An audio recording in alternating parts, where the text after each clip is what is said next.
Lakini vijana wa Kitanzania, msidanganywe. Ukichukua Afrika Mashariki, pengine na kusini kidogo na kati, Tanzania ni pepo. Hapa upo kwenye nchi yenye jina, yenye sifa zake, yenye kuendeleza watu wake. Msidanganywe. Wale walioko huko nje huko, wasiwadanganye. Hapa mko pazuri kweli kweli.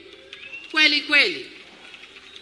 Mkipata fursa ya kuingia tu kwa majirani zetu hapo, kaangalie vijana wenzenu wanavyokula ngumu, unaweza ukasema mimi narudi Tanzania ndio kwetu. Tanzania ndio kwetu. Kwa hiyo niwaambie vijana, sisi wazazi wenu tunapita. Nchi hii inawategemea nyinyi. Tunatarajia nyinyi tuachie nchi hii muiendeshe kama tunavyoiendesha hivi.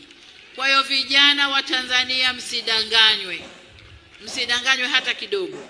Na katika kuendesha nchi tumetengeneza mifumo mizuri sana, ambayo kila baada ya miaka 5 tunachaguana nani atuendeshe, nani ashike nafasi gani katika ngazi tofauti. Hakuna maeneo mengine wanangu. Kwa hiyo niwaombe sana vijana wa Kitanzania, tulizeni munkar. Kaeni vizuri. Hii nchi ni yenu, ni mali yenu, si mali ya mwingine. Na hakuna mwenye certificate anayesema hii nchi ni mali yangu. Wengine wanasema sisi tunawakilisha wananchi. Wananchi ni kina nani? Wananchi ni nyinyi hapa. Na wengine na wengine na wengine. Hakuna mwenye miliki ya wananchi, hapana. Tunapeana tu majukumu, wewe shika jukumu hili, wewe hili, wewe hili, wewe lile. Kwa hiyo niwaombe sana vijana wangu, msiharibu nchi yenu. Msiharibu amani ya nchi yenu. Fuateni serikali yenu inavyowaelekeza. Fuateni katiba yenu inavyowaelekeza. Fuateni sheria za nchi zinazowaambia, zinavyotaka. Mtaishi kwa salama, mtaishi kwa amani, wala hamtasumbuliwa. Tanzania oye! Tanzania oye!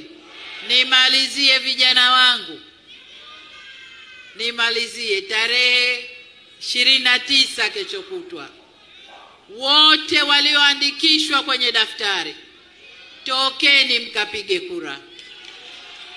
Tokeni mkapige kura. Mama yuko macho, anawalinda. Mama Samia, wacha kudanganya vijana wa Tanzania.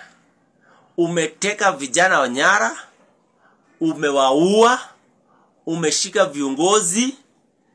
Mpaka leo Tundu Lissu hajaachiliwa mpaka leo. Na hiyo kesi ni ovyo sana. Umemzuia ili asikushinde kwa uchaguzi nao kuja. Tunajua hiyo mind yako, hiyo akili yako tunajua. Sai John Heche alishikwa jana, mpaka leo hajaonekana. Wewe time yako inafika na utaondolewa kwa hiyo kiti. Utaondolewa na utajua ujui.